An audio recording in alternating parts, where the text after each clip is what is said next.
दोस्तों आज के इस वीडियो के द्वारा हम single phase submersible pump starter का पूरा कंप्लीट वायरिंग करना सीखने वाले हैं। जैसे कि आप देख सकते हो, ये जो मेरे पास में सबमर्सिबल पंप स्टार्टर है, इसमें कोई भी वायरिंग नहीं किया गया। अब हम इसमें पूरा कंप्लीट वायरिंग करेंगे और साथ ही साथ में मैं आपको पूरा वायरिंग का एक एक कॉन्सेप्ट को भी समझाने वाला हूं। तो चलिए दोस्तों वीडियो को स्टार्ट करते हैं। तो ये जो मेरे पास में स्टार्टर है, इस स्टार्टर को जय सिंघानी ग्रुप कंपनी के द्वारा बनाया गया है और इसी स्टार्टर का हम वायरिंग करने वाले हैं। अब ये जो हमारा स्टार्टर है, इस स्टार्टर में आपको कॉन्टेक्टर, ओवरलोड रिले, साथ ही साथ में एक अमीटर और वोल्ट मीटर भी मिल जाएगा। यह हमारा अमीटर है, यह हमारा वोल्ट मीटर।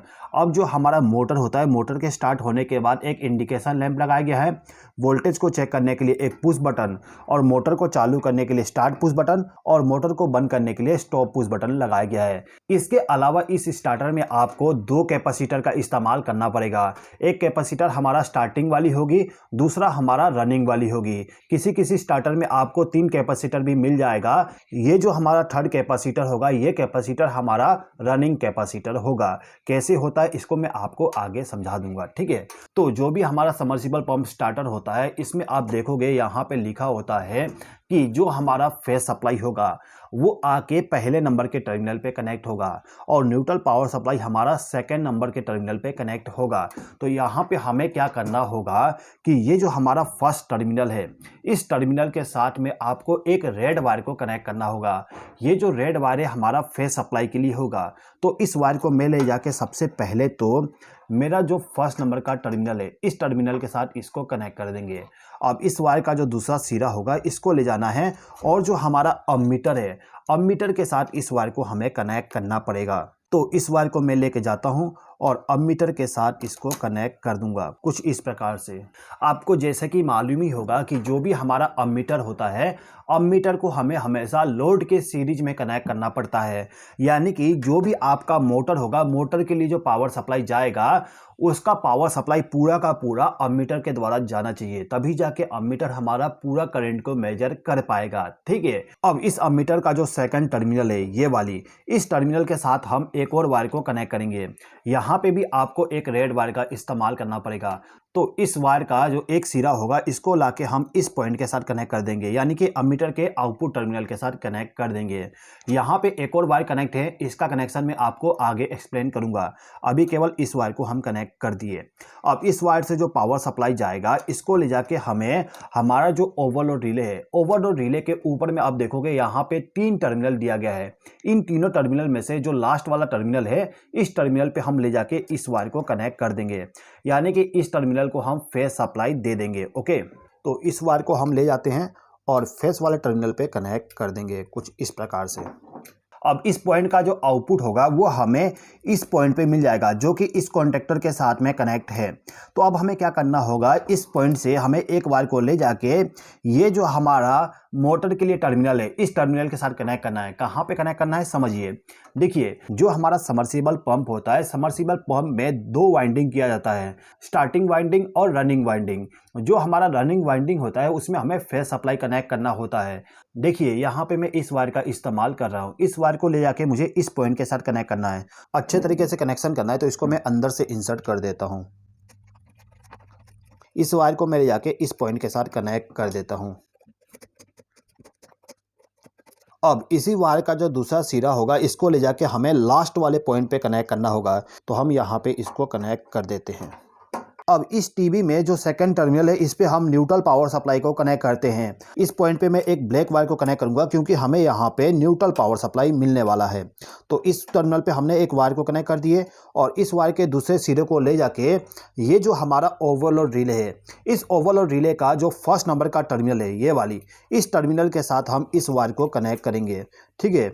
यानी कि हमने इस पॉइंट पे फेज सप्लाई कनेक्ट कर दिए, इस पॉइंट पे हमने न्यूट्रल पावर सप्लाई कनेक्ट कर दिए। अब जो हमने यहाँ पे न्यूट्रल पावर सप्लाई कनेक्ट किए, इसका आउटपुट हमें इस पॉइंट पे मिलेगा, यानी कि कॉन्टेक्टर के ऑन होने के बाद हमें न्यूट्रल पावर सप्लाई यहाँ पे मिलेगा। तो इसी पॉइंट पे हम एक और वायर को कनेक्ट करेंगे। यहाँ पे जो हम वायर कनेक्ट करेंगे वो ब्लू कलर का होना चाहिए। ब्लू वायर का इस्तेमाल हम सबमर्सिबल पंप के न्यूट्रल पावर सप्लाई के लिए करते हैं, तो यहाँ पे हमने ब्लू वायर का इस्तेमाल कर लिए। अब इस ब्लू वायर को हम इस टर्मिनल पे कनेक्ट कर देंगे। अब इसका जो आउटपुट होगा इसको ले जाके हमें इस तीसरे नंबर के टर्मिनल पे कनेक्ट करना होगा।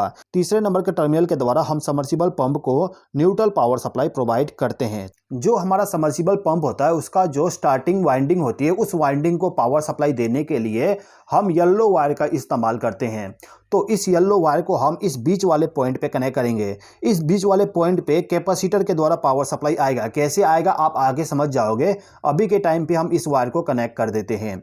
तो इस वायर को हम क्या करेंगे, जो हमारा बीच वाला पॉइंट है इस पॉइंट पे ला लेते हैं। सबसे पहले मैंने इस वायर को ला दिया। अब इस वायर को हम बीच वाले पॉइंट पे कनेक्ट कर देंगे। यहाँ पे कनेक्शन हो गया। अब इस वायर का जो दूसरा सिरा होगा इसको ले जाके हम इस 4 नंबर के टर्मिनल पे कनेक्ट कर देंगे। यानी कि रेड वाला जो वायर होगा सबसे लास्ट में कनेक्ट होगा, उसके पहले येलो वाली और उसके पहले ब्लू वाली वायर कनेक्ट होगा। कुछ इस प्रकार से आपको कनेक्शन करना होगा, ठीक है। अभी तक जो हमने वायरिंग की है ये वायरिंग हमारा पावर वायरिंग है, यानी कि मोटर को जो पावर सप्लाई जाएगा उस पावर सप्लाई को किस प्रकार से प्रोवाइड किया जाता है उसका वायरिंग हमने कंप्लीट कर दिए हैं। अब हमें इस कॉन्टेक्टर को चालू और बंद करने का वायरिंग करना है। साथ ही साथ में हमारा जो वोल्ट मीटर है, इस वोल्ट मीटर में वोल्टेज किस प्रकार से चेक करेंगे इसका भी वायरिंग करना होगा। एक एक करके हम समझते हैं, ठीक है। कंट्रोलिंग के लिए जो फेज सप्लाई आप इस्तेमाल करोगे वो फेज सप्लाई हमारा अमीटर के बाद में आना चाहिए। तो इस पॉइंट से आप एक वायर को कनेक्ट कर सकते हो या फिर आप इस पॉइंट से एक वायर को कनेक्ट कर सकते हो। तो अभी के टाइम पे हम क्या करते हैं, ये जो हमारा फेज वाली वायर है इसी वायर के साथ एक और वायर को लूप कर देते हैं। तो मैं यहाँ पे एक वायर का लूप इस्तेमाल करूंगा। इस वायर के लूप को ले जाके ये जो मेरा वायर है इस वायर के साथ कनेक्ट कर दूंगा। ओके, यहाँ पे हमने इसको कनेक्ट कर दिया। अब इस वायर का जो दूसरा सिरा होगा इसको लाके हम इस ओवरलोड रिले का जो फर्स्ट टर्मिनल है इस टर्मिनल के साथ हमें इस वायर को कनेक्ट करना होता है। तो इसको मैं कनेक्ट कर देता हूँ। इस पॉइंट पे जो हमने वायर कनेक्ट किए ये वायर हमारा एनो कॉन्टैक्ट पे कनेक्ट हुआ है, यानी कि मोटर को स्टार्ट करने के लिए जो हमारा इंटरनल स्टार्ट पुश बटन है उसको हमने इनकमिंग पावर सप्लाई दे दी है। ये जो दोनों पॉइंट है ये एनो है और ये वाला एनसी है। ये जो एनो कॉन्टैक्ट है ये एनो कॉन्टैक्ट हमारा एनसी में बदल जाएगा जब आप स्टार्ट पुश बटन को प्रेस करोगे, यानी कि इसको प्रेस करते ही ये कॉन्टैक्ट आपस में शॉर्ट हो जाता है, यानी कि यहाँ पे जो फेज सप्लाई होगा वो आगे की तरफ फ्लो होने लगेगा, ठीक है। इसी प्रकार से ये जो हमारा दोनों कॉन्टैक्ट है ये एनसी कॉन्टैक्ट है और इस एनसी कॉन्टैक्ट को ओपन करने के लिए यानी कि मोटर को बंद करने के लिए हमें इस पुश बटन को प्रेस करना पड़ता है। इसको प्रेस करते ही पावर सप्लाई आगे जाना बंद हो जाएगा जिससे कि हमारा मोटर स्टॉप हो जाए। ओके, अब ये जो हमारा एनो कॉन्टैक्ट है इस एनो कॉन्टैक्ट के द्वारा इस एनसी कॉन्टैक्ट को इनकमिंग पावर सप्लाई देना है। तो इसके लिए मैं इस वायर का इस्तेमाल करूंगा। इस वायर के एक सिरे को इस एनो कॉन्टैक्ट के आउटपुट टर्मिनल के साथ कनेक्ट कर देंगे और यहाँ से एक वायर को ले जाके जो हमारा एनसी कॉन्टैक्ट है इसको इनकमिंग पावर सप्लाई प्रोवाइड कर देंगे कुछ इस प्रकार से। तो हमारा फेज सप्लाई अभी यहाँ तक पहुँच गया। अभी इस पॉइंट से हमें एक वायर को ले जाके जो हमारा कॉन्टैक्टर का कॉइल होता है, ये दोनों कॉन्टैक्टर के कॉइल है, इस कॉइल को हमें फेज सप्लाई देना होगा इस पॉइंट से ले जाके। तो हम यहाँ पे एक वायर का इस्तेमाल करेंगे। इस वायर के एक सिरे को जो हमारा एनसी कॉन्टैक्ट है इसके आउटपुट टर्मिनल के साथ कनेक्ट कर देंगे। ओके, अब इस वायर से जो आउटपुट पावर सप्लाई जाएगा इसको ले जाके हमें कॉन्टैक्टर के कॉइल को फेज सप्लाई देना होता है। तो इस कॉइल का जो एक टर्मिनल है इस टर्मिनल के साथ हम इस वायर को कनेक्ट कर देंगे। अब इस कॉन्टैक्टर का जो कॉइल है इस कॉइल का जो दूसरा टर्मिनल होता है उस पर हमें न्यूट्रल पावर सप्लाई कनेक्ट करना पड़ता है। आप देख सकते हो यहाँ पे दूसरा टर्मिनल है, इस पे हमें न्यूट्रल पावर सप्लाई देना पड़ेगा। तो इसके लिए मैं यहाँ पे एक वायर का इस्तेमाल करूँगा।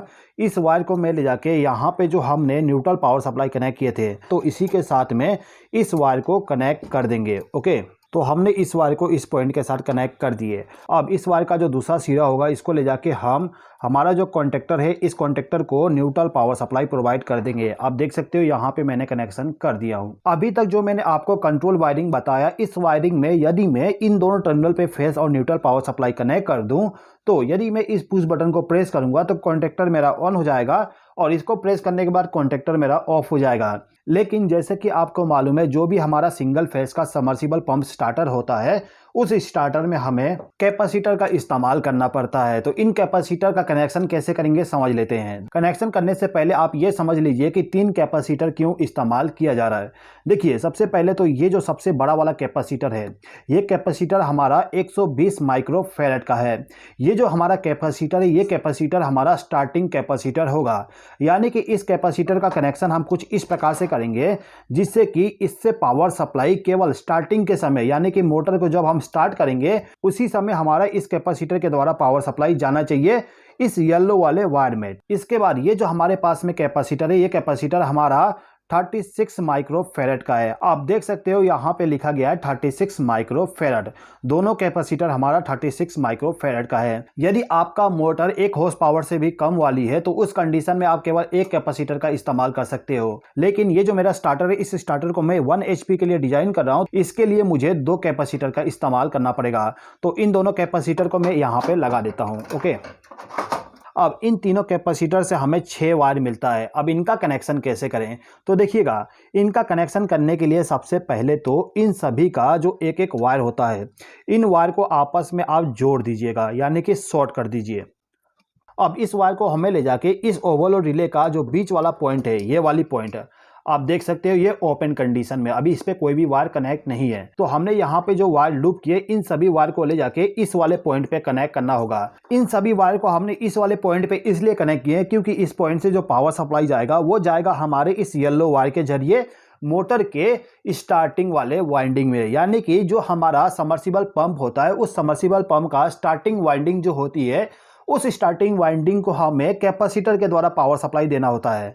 इसीलिए इन तीनों कैपेसिटर का जो एक एक वायर है उसको ले जाके मैंने इस बीच वाले पॉइंट पे कनेक्ट कर दिया हूँ। ओके, अब इसके बाद हमें क्या करना होगा, ये जो हमारा रनिंग कैपेसिटर है, दोनों के दोनों, इन दोनों के एक एक वायर को आपस में जोड़ने के बाद और लूप करने के बाद इसको ले जाना है। और हमारा जो फेस सप्लाई है, जैसे कि आप देख सकते हो इस पॉइंट पे फेस सप्लाई कनेक्ट है, तो इस फेस वाले सप्लाई के साथ इन दोनों कैपेसिटर के वायर को भी कनेक्ट करना होगा। इन दोनों वायर को हम इस पॉइंट पे इसलिए कनेक्ट करेंगे क्योंकि इस कैपेसिटर को हमें फेस सप्लाई देना है।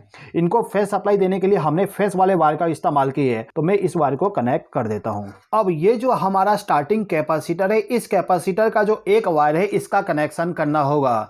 तो जैसे कि मैंने आपको बताया कि ये जो हमारा स्टार्टिंग कैपेसिटर है, इसमें पावर सप्लाई तभी जाना चाहिए जब हम स्टार्ट पुश बटन को प्रेस करते हैं। यानी कि इसको प्रेस करने के बाद पावर सप्लाई इस स्टार्टिंग कैपेसिटर के द्वारा हमारे स्टार्टिंग वाइंडिंग में जाना चाहिए। तो ये जो हमारा स्टार्टिंग कैपेसिटर है, इसका जो एक वायर होगा, इसको ले जाके हम इस पुश बटन के पीछे में जो एलिमेंट लगाया गया है, इन दोनों में से किसी भी एक के साथ इस वायर को हम कनेक्ट कर देंगे। किसी किसी स्टार्टर में जो पुश बटन इस्तेमाल किया जाता है, उस पुश बटन के पीछे में आपको 2 एलिमेंट मिल जाएगा। अब इन दोनों एलिमेंट का इस्तेमाल करके वायरिंग किस प्रकार से करते हैं उसका वीडियो मैंने ऑलरेडी बना दिया हूं। उस वीडियो का लिंक मैं डिस्क्रिप्शन में प्रोवाइड कर दूंगा, उसको आप देख लीजिएगा, ठीक है। अब ये जो हमारा पुश बटन है, इसको हमें फेस सप्लाई भी प्रोवाइड करना पड़ेगा। तो इसको फेस सप्लाई प्रोवाइड करने के लिए हम क्या करेंगे, ये जो हमारा ओवरलोड रिले है, इसमें जो एनसी कॉन्टैक्ट है, ये वाली पॉइंट, इस पॉइंट से हम एक वायर को ले जाके इसके साथ कनेक्ट करेंगे। लेकिन इसके बीच में जो हमारा इंडिकेशन लैंप है, इसका भी कनेक्शन कर देते हैं। जैसे कि आपको मालूम है, जो हमारा ऑन इंडिकेशन लैंप होता है, इस इंडिकेशन लैंप को हमें तब ग्लो करवाना होता है जब हमारा कॉन्टैक्टर ऑन कंडीशन में रहेगा। तो ऑन कंडीशन में तभी रहेगा जब यहाँ पे पावर सप्लाई रहता है। तो हम क्या करते हैं, इस पॉइंट पे एक और वायर को कनेक्ट कर देंगे। मैंने इस ब्लू वायर को कनेक्ट कर दिया। अब इस ब्लू वायर से जो पावर सप्लाई जाएगा, इसको ले जाके हम इंडिकेशन लैंप को फेस सप्लाई दे देंगे। अब इसी पॉइंट पे हम एक और वायर को कनेक्ट कर देंगे, ये वाली वायर, और इस वायर के दूसरे सिरे को ले जाके जो हमारा पुश बटन है, इस पुश बटन के साथ कनेक्ट कर देंगे।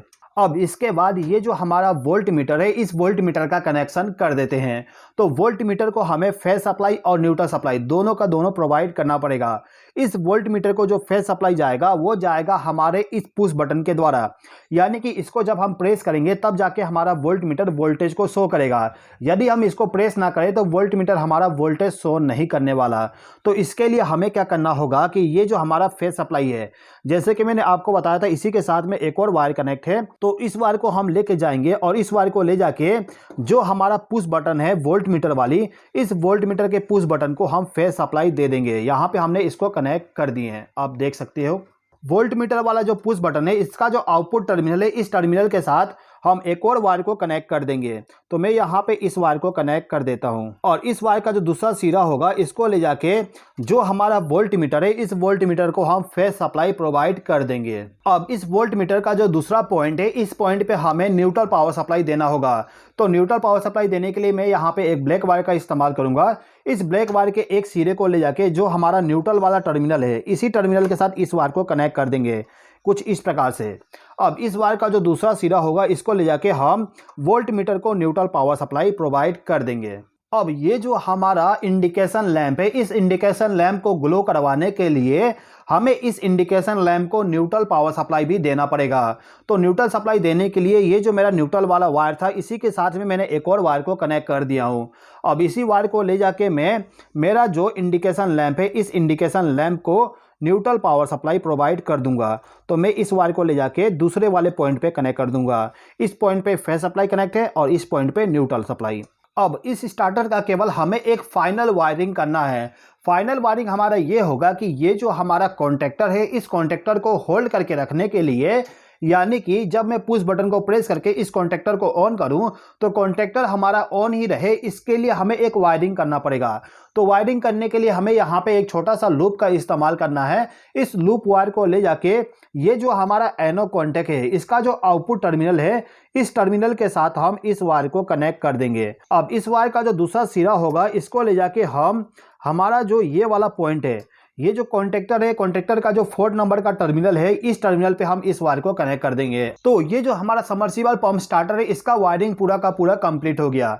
ये जो हमारा सबमर्सिबल पंप स्टार्टर है इसमें जो स्टॉप पुश बटन इस्तेमाल किया गया है इसमें कोई भी एलिमेंट का इस्तेमाल नहीं किया गया। जब हम इसको प्रेस करेंगे तो ये जाके सीधे इसको प्रेस करेगा, यानी कि ये जो हमारा ओवरलोड रिले है इसमें जो स्टॉप पुश बटन दिया गया है इसी को हम प्रेस करते हैं कॉन्टैक्टर को ऑफ करने के लिए। ठीक है, स्टार्ट करने के लिए अलग से पुश बटन का इस्तेमाल किया गया है लेकिन स्टॉप करने के लिए इसी को प्रेस किया जाता है। ठीक है दोस्तों, ओके, तो सब कुछ हमारा कंप्लीट हो चुका है। ये जो हमारा फेज सप्लाई और न्यूट्रल सप्लाई वाला टर्मिनल है इसमें मैंने फेज सप्लाई और न्यूट्रल सप्लाई को ले जाके कनेक्ट कर दिया हूँ। अब इस स्टार्टर का हम टेस्टिंग कर लेते हैं। तो मैं क्या करूंगा, इस स्टार्टर के कवर को बंद कर देता हूं। कवर को बंद करने के बाद सबसे पहले तो हम वोल्टेज चेक करेंगे। वोल्टेज को चेक करने के लिए आपको केवल इस पुश बटन को प्रेस करना है। आप देखोगे वोल्ट मीटर आपका वोल्टेज शो कर रहा है, यानी कि वोल्ट मीटर हमारा प्रॉपर वर्क कर रहा है। अब ये जो हमारा स्टार्ट पुश बटन है इसको मैं प्रेस करता हूं तो आप देखोगे मेरा जो ऑन इंडिकेशन है ये ग्लो होने लगा है और साथ ही साथ में आपको थोड़ा सा इस कॉन्टैक्टर का आवाज़ भी आ रहा होगा, यानी कि हमारा कॉन्टैक्टर ऑन हो चुका है। अब इस कॉन्टैक्टर को बंद करने के लिए हमें केवल इस स्टॉप पुश बटन को प्रेस करना पड़ेगा। कॉन्टैक्टर हमारा ऑफ हो चुका है। आप देख सकते हो इंडिकेशन लैंप भी हमारा ऑफ हो गया। ठीक है, तो ये जो हमारा सबमर्सिबल पंप स्टार्टर है ये पूरा का पूरा रेडी हो चुका है किसी सबमर्सिबल पंप को स्टार्ट और स्टॉप करने के लिए। तो आई होप कि दोस्तों आपको ये वीडियो पसंद आया होगा। दोस्तों यदि आपको ये वीडियो पसंद आया हो तो प्लीज़ इस वीडियो पे लाइक, शेयर और कमेंट कर दीजिएगा। और यदि आपने अभी तक हमारे चैनल को सब्सक्राइब नहीं किए तो सब्सक्राइब भी कर लीजिएगा। इस वीडियो को देखने के लिए धन्यवाद।